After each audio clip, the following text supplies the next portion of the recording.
What's up, everyone? Welcome to Power Play with CJ. Today we're going to focus in on Boston Bruins right wing Nathan Horton. As many of you know, Horty was a huge hero in the postseason last year of the Bruins, which we'll talk about. But we'll do a little bit of analysis of his career so far and what we're going to expect from him the rest of the year.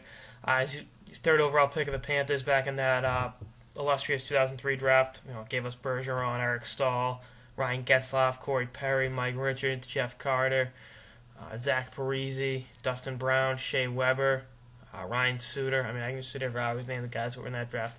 And it was obviously one of the most illustrious in NHL history. But Horty went right to the NHL.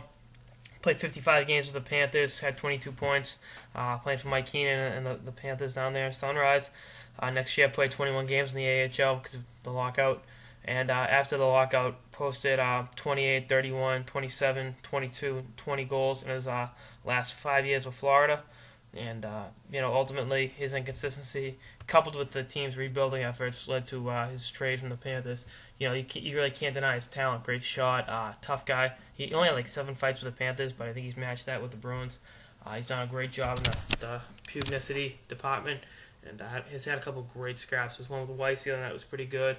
Had a pretty good scrap last year against Zach Smith, and the one in Edmonton where he broke the guy's jaw. It was pretty cool. But at 6'4", 220, big guy, and he's a power forward. Like I said, he can fight, he can score the big goals. The 3 big goals last year with the Bruins in the playoffs: the OT winners in Game 5 and Game 7 of the Montreal series, and then the 1-0 goal in Game 7 of the Tampa Bay series, which brought him to the finals.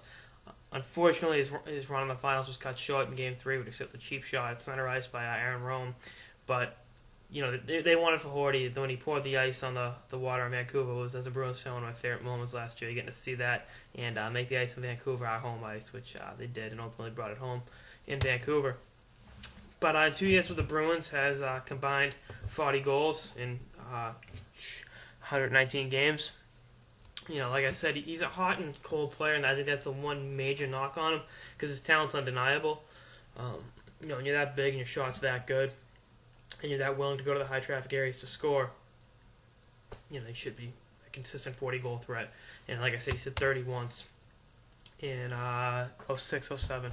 And, I think part of it was, when you're playing in Florida, and not only does the team suck, but you're not drawing anyone, what's the point of giving it everything you got? I'm not knocking his effort. It's just there were times it looked like he was taking shifts off, according to many scouts around the league with the Panthers, and that happens. You're not energized to play hockey. Then you trade it to original 6 market that's a bona fide Stanley Cup contender, and it's and he's been great since he's come to the Bruins. Even when he's not scoring, he's doing the little things away from the puck to make his teammates better. He's made Lucic and Krejci much better. Him and Lucic have had a great chemistry together.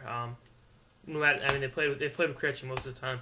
But they were Bergeron for a little bit last year, and Savard for a little bit before his season was ended.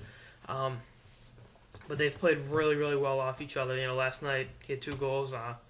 Lucic set him up with the first one, the second was on a rebound.